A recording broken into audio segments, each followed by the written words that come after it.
need you right now. I need you, God. Les vols à l'arraché qui sont liés à l'inflation du coup. Donc ça c'est vraiment le point le plus négatif que je pourrais dire. C'est vraiment la situation financière en Argentine, c'est compliqué. C'est pour ça aussi que le gouvernement nous a mis le tabou pour que nous on n'aille pas à sentir l'inflation entre guillemets du pays en fait, mais pour que ça puisse compenser en fait cette inflation.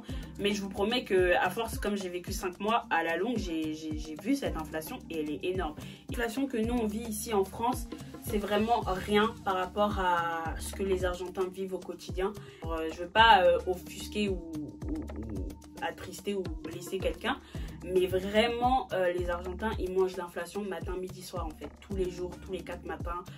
C'est tous les jours en fait, genre tu te réveilles ce matin, le transport il est à 20 pesos, tu te réveilles le lendemain, le transport il est à 40 pesos. Je suis arrivée en Argentine, moi j'ai payé, je sais pas moi, je payais mon McFlurry à 500 pesos, je suis repartie, mon McFlurry je le payais à 750 pesos. 750 pesos, 500 pesos, il y a 250 pesos d'augmentation en à peine 5 mois. Enfin, c'est énorme, vraiment c'est énorme. Et moi je l'ai senti, même moi à la fin j'ai commencé à me dire là, la vie elle est chère hein. Voilà quoi, en fait je sais pas comment vous dire.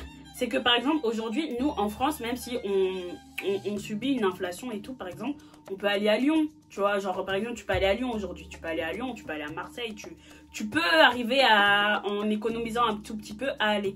Mais les Argentins même pour économiser ils arrivent même pas à aller, les Argentins ne connaissent même pas, par exemple moi je connais mieux entre guillemets le pays, l'Argentine, que la majorité d'Argentins en fait, qui n'ont pas les moyens pour visiter leur propre pays parce que c'est trop cher. Ils n'ont pas les moyens. En fait, ce qu'ils gagnent littéralement, en tout cas pour la majorité, hein, je parle pour ceux que j'ai pas avec qui, il y en a qui s'en sortent très bien. Hein. Il y a des gens qui s'en sortent très bien en Argentine. Je suis pas en train de dire que tout le monde est pauvre et c'est pas qu'ils sont pauvres.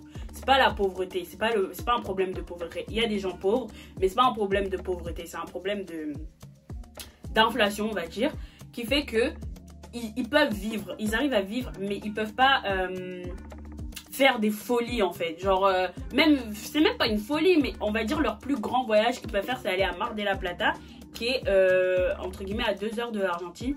Et du coup, c'est les vacances que les Argentins ont ça. Du coup, vous savez que pendant cette période-là, tout le monde va là-bas parce que c'est les seules vacances qu'ils peuvent se permettre. Parce que déjà, ils n'ont pas beaucoup de vacances. Et c'est entre guillemets les moins chères. Parce qu'il n'y a pas l'argent pour faire plus. Donc, tu vois, des fois, je parle avec mes amis argentins, je leur dis, oh, tu vas venir à Paris et tout. Ils me disent, genre en mode, ojalá, genre, tellement il n'y a pas d'espoir que ça soit possible un jour. Il y a 10 ans en arrière, il y a 20 ans, il y a 10 ans en arrière, ils disaient, ouais, ils pouvaient. Par exemple, je sais que j'ai une amie, je sais pas, il y a 10 ans, mais il y a 5 ans, je crois, elle était venue à Paris parce qu'elle avait pu. Mais aujourd'hui, je lui ai dit, ce que tu avais fait il y a 5 ans, tu peux plus le faire. Elle a dit, mais là, c'est impossible, c'est mort, c'est qu'il n'y a pas, et j'ai pas les moyens pour. En fait, ils n'ont pas les moyens pour pouvoir faire plus que juste vivre. Économiser pour faire un voyage et tout, ce serait... c'est économiser des années, alors que nous avec un mois de ça, enfin avec notre salaire de 1 an, c'est bon. Alors que eux non en fait. Donc je sais pas si vous voyez ce que je veux dire. Parce que déjà nous notre SMIC c'est 1500, 1300, eux leur SMIC c'est genre 300, 400 euros. Donc bref, la vie n'est pas la même, mais ce que j'essaye de vous dire c'est que voilà, les réalités de la vie sont totalement différentes. C'est pour ça qu'il y a beaucoup, pas d'insécurité, mais il y a beaucoup de vols. Donc le vol est arraché et moi je me suis fait voler mon téléphone avec lequel je suis en train de filmer maintenant. Si c'est pas Dieu, je sais pas c'est qui, mais je me suis fait voler mon téléphone le jour de la Coupe du Monde. Un gars il est venu comme ça, il me l'a arraché. Bref, il me l'a arraché, mais c'est un truc commun en fait. Donc vraiment si vous allez en Argentine, achetez-vous une coque de corde là et gardez-la tout le temps avec vous parce que vraiment c'est commun là-bas, parce que justement il y a les gens volent pour revendre et pour se faire des sous en fait. Et le dernier point négatif que je dirais c'est les bus, les bungee, c'est vraiment le pire. Tu sais pas dans combien de minutes le bus il arrive, si c'est pas les Google Maps, et même les Google Maps des fois c'est erroné, donc tu peux te retrouver à attendre un bus 1 heure, 1 heure et demie, c'est long. Les bus, ils s'arrêtent pas. Si tu fais pas signe de t'arrêter, il va pas s'arrêter. Si le chauffeur il estime que dans le bus est trop rempli, il va pas s'arrêter. Même si tu lui fais signe de s'arrêter, il te calcule pas. Quand tu rentres dans le bus, tu dois dire où tu vas. Ensuite, la majorité des chauffeurs là-bas, ils sont fous. Ils roulent comme si, je sais pas, ouais, on dirait c'est Flash ou je sais pas. Mais ils roulent comme des malades. Ils sont même pas arrivés qu'ils ont déjà ouvert la porte pour que tu descendes. Vraiment, j'avais peur pour ma vie. Donc, maintenant, passons au meilleur moment de cette vidéo où j'ai eu l'occasion de jeter à la figure mon amour pour l'Argentine. Hey, yeah, yeah. Premièrement, leur hospitalité et la solidarité. C'est pour ça que je tenais à faire cette vidéo. Pour vraiment vous montrer une autre image de ce que les réseaux vous ont montré pendant la Coupe du Monde. Pendant la Coupe du Monde. Oui, ce qu'on a vu sur les réseaux, il y a une partie, c'est vrai. On va pas mytho, il y a du vrai et tout. Moi, je vous parle de mon expérience de noir en Argentine. Je n'ai pas vécu de racisme. J'ai vécu limite plus de racisme en France qu'en Argentine, en fait. C'est un peuple tellement bon. Genre, quand j'ai vu ces horreurs sur Internet, ça m'a fait tellement mal parce que j'ai dit, mais en fait, si vous connaissiez vraiment les vrais Argentins, en fait, vous diriez pas ça. C'est un peuple, il te connaît pas, mais il te prend par la main. Il y a une histoire, il y a un passif, c'est vrai, mais les générations évoluent, les temps évoluent. Et au temps T où moi je vous parle actuellement, certes, il peut avoir une certaine ignorance sur certains aspects, mais pour moi, c'est pas du racisme. Mais ce que je veux dire, en tout cas, moi, je l'ai pas vécu. Au contraire, là où j'avais besoin d'aide, j'ai toujours eu quelqu'un qui m'a tendu la main. Ils m'ont vu, ils m'ont accueilli en fait. Ils m'ont accueilli avec amour, les bras ouverts en fait. Non, le peuple argentin n'est pas raciste. Genre vraiment, non. Genre non. Si vous êtes noir et que vous voulez aller en Argentine ou dans des pays où vraiment il n'y a pas beaucoup de noirs et tout, il faut être prêt à être très ouvert d'esprit et à comprendre que tout le monde ne pense pas comme vous et à accepter la différence. Parce que je sais qu'ici en France, les noirs ne sont pas très ouverts d'esprit dans certaines choses. Ça vous énerve facilement. Par exemple, moi en Argentine, à chaque fois que je faisais mes tresses, les Argentins disaient « Oh, que linda, oh, me encantas tu trenzas et tout ». Ils demandaient s'ils pouvaient toucher. Oui, ils touchent. Mais je sais je connais beaucoup de personnes qui n'aiment pas ça. Ça, c'est vous.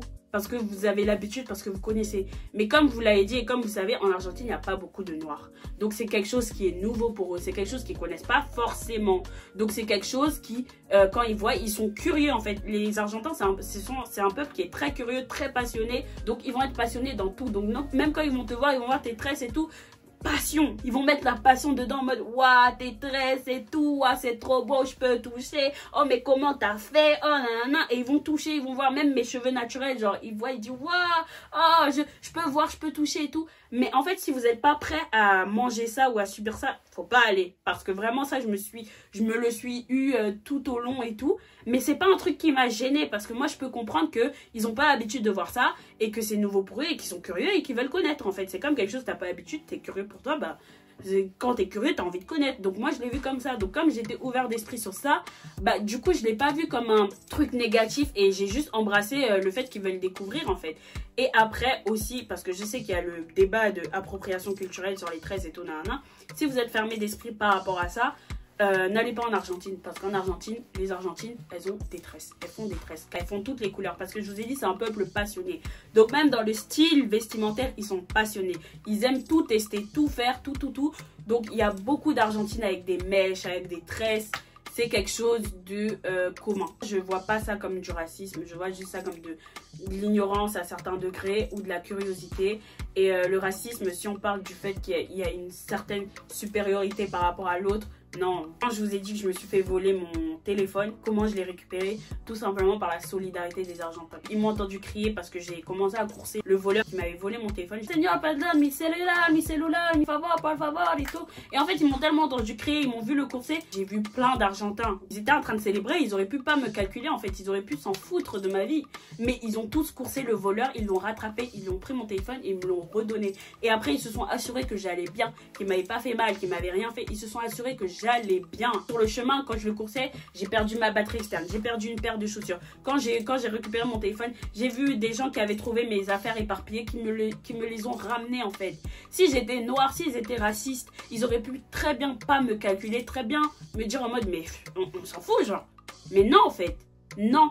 Mon problème est devenu leur problème. Ça là, en France, qui va me calculer?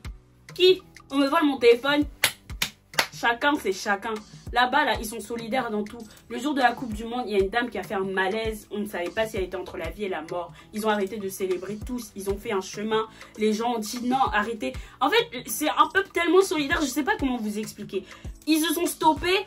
On a dit non, là on arrête de faire la fête parce qu'il y a un de nous qui est à terre là. Il y a un de nous qui est à terre. Quand les gens étaient en train de prendre des photos, carrément, il y en a plein qui se sont énervés, mais vous pouvez pas filmer. Vous voyez bien qu'elle est pas bien et tout. Non, non, vraiment en fait, ces preuves de solidarité que j'ai vues, ça c'est des trucs que j'ai jamais vu en France. J'ai jamais vu en France. C'est des trucs bêtes, mais c'est des trucs que eux ils font naturellement. Genre, il y a un monsieur, il a fait tomber ses courses, il se précipite, tout le monde ramasse ses courses. Il y a une dame, elle courait pour attraper le métro et tout, et elle est tombée devant les portes du métro. Vous savez ce que le chauffeur a fait? Le chauffeur, il s'est arrêté, il est sorti de son poste, il est venu voir si la dame allait bien. Il aurait pu très bien, il a vu dans la caméra qu'elle s'est relevée. Il aurait pu continuer. Non, c'est une dame. Elle s'est arrêtée, elle est venue, elle a vérifié que la dame allait bien. Elle l'a assise et a dit ok, maintenant elle est repartie. Mais ça, en France, à quelle heure on voit ça en fait? C'est pour vous dire à quel point la solidarité de ce peuple, elle m'épate. Mais elle m'épate, genre, je suis là en mode mais...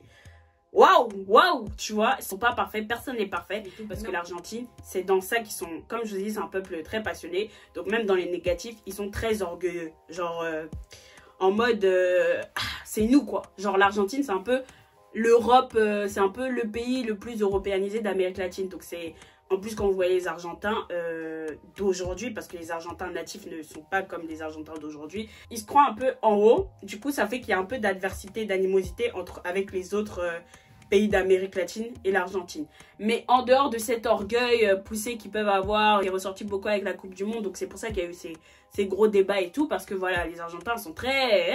et qu'ils aiment pas la défaite, ils aiment pas quand on leur marche dessus, donc ils aiment bien montrer qu'ils sont là. Donc c'est ça qu'on a vu. Au dehors de ça, c'est un peuple foncièrement bon. Genre moi je me tapais mes meilleures discutes avec les commerçants du quartier, j'allais, on discutait, vraiment je vivais ma meilleure vie, hein. Genre, je me suis fait inviter à Noël chez des inconnus, des gens que je connais pas. Genre vraiment, c'est un frère de l'église qui m'a invité chez sa famille. Sa famille me connaît pas. Et j'ai demandé à mon frère, à mon frère de l'église, est-ce que je peux inviter ma coloc et un ami? Il m'a dit, mais oui, venez, venez. Et c'est un truc commun en fait. Et même d'autres amis se sont fait inviter dans d'autres familles pendant Noël. C'est un truc normal là-bas. Après, à Iguazu, une sœur à moi de l'église, elle m'a dit, oh mais va chez ma mère et tout, c'est bon, tout est logé, tu es nourri et tout, va chez ma mère, elle va te recevoir. Sa mère, elle m'a reçu comme des rois, vraiment comme des rois. Elle me connaissait pas, elle m'a jamais vue. Sa mère, elle me reçoit, il m'emmène là où je veux, en voiture. Ça, c'est des trucs vraiment... L'hospitalité. En fait, je pourrais parler des heures et des heures et des heures sur comment ce peuple est ouvert, cœur sur la main. Mais vas-y, on n'a pas le temps en fait. Ça c'est le point positif que je retiendrai. Et c'est vraiment la gifle que les Argentins m'ont mise. Et vraiment si vous écoutez beaucoup de témoignages de gens qui sont partis en Argentine, une des choses qui reviendra beaucoup, c'est le cœur des Argentins. Ça c'est l'une des choses que les gens diront énormément, c'est que les Argentins sont vraiment bons. Genre j'ai pas vu encore un témoignage où... on m'a dit les Argentins sont mauvais à part les Noirs qui ont parlé du racisme et tout. Qu'est-ce que je pourrais dire? Bah les paysages de fou. Moi je vais repartir en Argentine parce que j'ai pas fini de visiter ce magnifique pays là. Vraiment paysages de malade. J'aurais jamais pensé voir des paysages comme ça dans ma vie. Ah, il y a tout dans un pays là. Patagonie, Argentine, Salta, Iguazu, Perito Moreno, El Chaltén. J'ai pas fait Ushuaia, mais la prochaine fois je ferai Ushuaia. Magnifique, magnifique. Voilà, je suis tombée amoureuse des paysages d'Argentine et je compte pas m'arrêter là. Vraiment, je vais repartir, que Dieu me fasse grâce pour revoir encore la prochaine fois et tout. Et voilà. La vie à Buenos Aires, parce que moi j'ai vécu à Buenos Aires. La vie, j'ai pas fait les autres provinces, Cordoba, Mendoza, mais c'est provinces que je ferai plus tard, quand j'irai la prochaine fois. La vie là-bas, il y a tout. Il y a tout, tout, tout. Les Argentins, ils vivent la nuit. Vraiment, ils vivent la nuit. Tout est ouvert. Les kioscos, c'est 24 heures sur 24. Tu veux manger, t'as le kiosco. Par exemple, à l'église, avec mes frères de l'église, eux, ce qu'ils aiment bien faire, c'est ça, c'est un truc vraiment, bah après, c'est typiquement argentin. Hein, c'est vraiment... le côté être ensemble, tout le temps ensemble. On finissait le culte à minuit les samedis. Ils sont pas fatigués. On allait à la pizzeria d'à côté, on mangeait notre pizza. Des fois, on allait boire du maté. C'est dans ces moments de partage au quotidien et tout qu'ils arrivent à vivre, à sourire à la vie malgré la situation financière difficile que beaucoup d'Argentins vivent en fait. Buenos Aires, c'est vraiment axé sur l'art parce que c'est un pays, enfin, les Argentins, ils sont très artistiques. Il y a beaucoup de théâtre, il y a beaucoup de musées, les cours de danse, 1000 pesos, c'est genre 5 €. À Buenos Aires, vous ne pouvez pas vous ennuyer, il y a toujours quelque chose à faire. Si vous êtes des gens qui allaient en boîte, il y a les boîtes à gogo. En tant que Noir, si vous n'êtes pas prêt à mettre vos pensées de côté et à apprendre à vous mélanger et à comprendre leur personnalité, leur culture, vous risquez de passer une mauvaise expérience. Donc je vous conseille de ne pas venir. Si vous n'êtes pas prêt à faire abstraction de leur curiosité un peu, des fois qui peut paraître déplacée, ne venez pas parce que vous allez passer une mauvaise expérience et là vous allez dire qu'ils sont racistes. Oui. Donc l'ouverture d'esprit est vraiment primordiale pour ce voyage. Ensuite, parce que moi j'avais mon expérience de moi-même, mais après j'ai demandé justement à des amis noirs que j'ai connus là-bas comment ça a été pour eux, et c'est des amis qui vivent là-bas, qui vont à l'université là-bas, doivent avoir vécu une expérience raciste à tout casser en des années de vécu en Argentine. Donc vraiment dans l'ensemble, elles m'ont tout dit que les Argentins sont bons, il faut vraiment être bête juste pour être raciste, clairement. Et moi je dis, comme j'ai dit, c'est même pas juste les gens de la ville, parce que même quand j'allais en province éloignée, bah j'ai pas vécu de racisme en fait. Soyez prêts à aller à la rencontre de l'autre et vous serez pas déçus par l'Argentine. Mais si vous n'êtes pas prêt à faire ce travail là, c'est sûr que vous allez avoir des choses à redire, et là dans ce cas là, bah c'est juste vous en fait.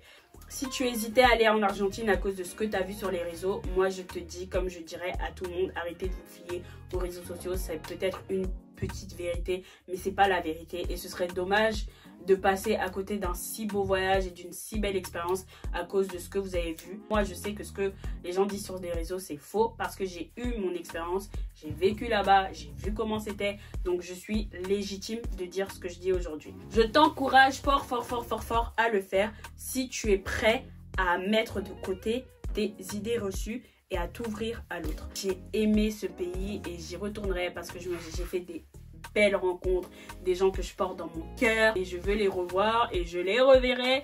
J'espère que cette vidéo vous aura plu, que j'ai été assez claire. Nous les Français, on est connus pour être froid, on est connus pour être on n'a pas le temps, on est connus pour en mode chacun individualiste, mais après le côté passionné, comme j'ai dit, il y a aussi du négatif. Donc avec ça, j'ai aussi appris à voir un peu comment la France, on est froid, mais on n'est pas mauvais. Les Français, on n'est pas mauvais. C'est juste que c'est deux manières totalement différentes d'approche.